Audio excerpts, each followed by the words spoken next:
नमस्कार प्रिय बंधु। आज हम जिस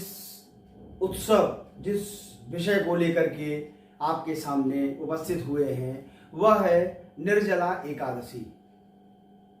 यह एकादशी निर्जला भी कही जाती है, भीमसेनी एकादशी भी कही जाती है, क्योंकि महाभारत काल में भगवान वेदव्यास जी के द्वारा युद्ध को जीतने के लिए भीमसेन ने एकादशी का व्रत इसी एकादशी के दिन रहा था और उन्होंने जिस शिवलिंग का निर्माण किया था उनको भीमाशंकर के नाम से भी जानते हैं, जो कि इस समय महाराष्ट्र में है।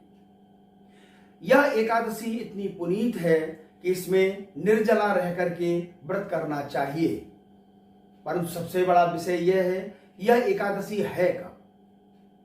यह एकादशी 5 और 6 की रात को रात्रि 2:58 पे प्रारंभ हो रही है और 7 तारीख को प्रातः 4:42 पर इसका पूर्णता को प्राप्त हो रही है और द्वादशी लग रही है। इसलिए यह एकादशी 6 तारीख को ही मनाई जाएगी। इसमें कुछ लोग निर्जला रह करके भी व्रत रहते हैं। इसमें मीठे दान का बहुत बड़ा महत्व है। शरबत, खरबूजे, तरबूज और घट इसलिए दिया जाता है कि कथा यह आती है कि भीमसेन ने जब भगवान का यह व्रत रखा तो भगवान के ऊपर वह शिवलिंग का स्थापना की थी, क्योंकि हरि और हर दोनों एक ही स्वरूप हैं। भूख से व्याकुल होकर के बार बार वह घट को भगवान शिव पर और भगवान नारायण के नाम पर चढ़ा रहे थे, तो इसलिए इसमें घट का दूसरा अभिप्राय यह है कि घट का दान करने से आपके जीवन में जो भी अघटित घटना भी है वह भी पूर्ण तरीके से समाप्त हो जाएगी, क्योंकि घट अंदर से शून्य होता है, खाली होता है। उसमें जो आप पात्र रखते हैं, दूध हो, दही हो, स्वर्ण हो, रजत हो, वह ऐसा ही फल देता है। कई लाभ भी मिलते हैं।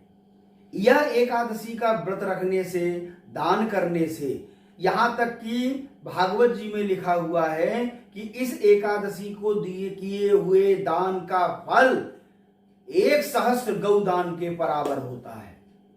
सुंदर विप्र को बुला करके, ब्राह्मण देवता को बुला करके या उनके घर पे जाकर के याचक सहित भोज्य दें, खाद्य सामग्री दें, भोजन कराएं, नहीं तो मीठा अन्न दान करें। चीनी है, आटा है। इस बार जो एकादशी पड़ रही है वह एकादशी 2 राशियों वालों के लिए सर्वोत्तम है। एक तो मीन राशि वालों के लिए, दूसरी कर्क राशि वालों के लिए। यह 2 राशि वाले ऐसे हैं, इस समय जो भी रजत मतलब चांदी का अगर दान करते हैं तो उसका फल 1000 गुना है। मकर राशि वाले अगर स्वर्ण का दान करते हैं तो उनके किए हुए सभी कार्य, जो दुष्कार्य हैं या जो भी कर्म किए हैं वह नष्ट होते हैं और पूर्ण रूप से सुख और ऐश्वर्य की प्राप्ति होती है।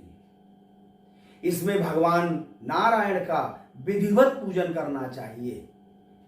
विद्वान ब्राह्मणों को बुला करके भगवान का पूजन कराएं और भगवान का पूजन के साथ में सहस्रार्चन जरूर करें। अगर सहस्रार्चन फूलों से नहीं कर सकते तो 108 नामों से भगवान का फूलों से अभिषेक अवश्य करना चाहिए, क्योंकि यह एकादशी ऐसी है जिसमें करने मात्र से, दान करने मात्र से भी जो पुण्य फल प्राप्त होता है। क्योंकि इसमें एकादशी में भगवती के साथ, लक्ष्मी जी के साथ भगवान नारायण स्वयं घर में पधारते हैं, ऐसी कामना करते हुए सुंदर वस्त्र, सुंदर भोज,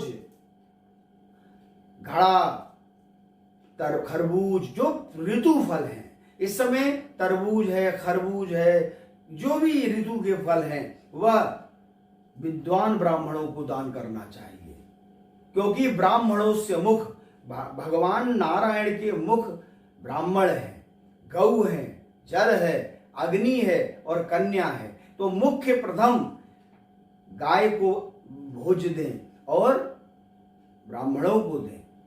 ऐसा करने से आपको यह निर्जला एकादशी का पूर्ण फल प्राप्त होगा। नमस्कार प्रिय बंधु।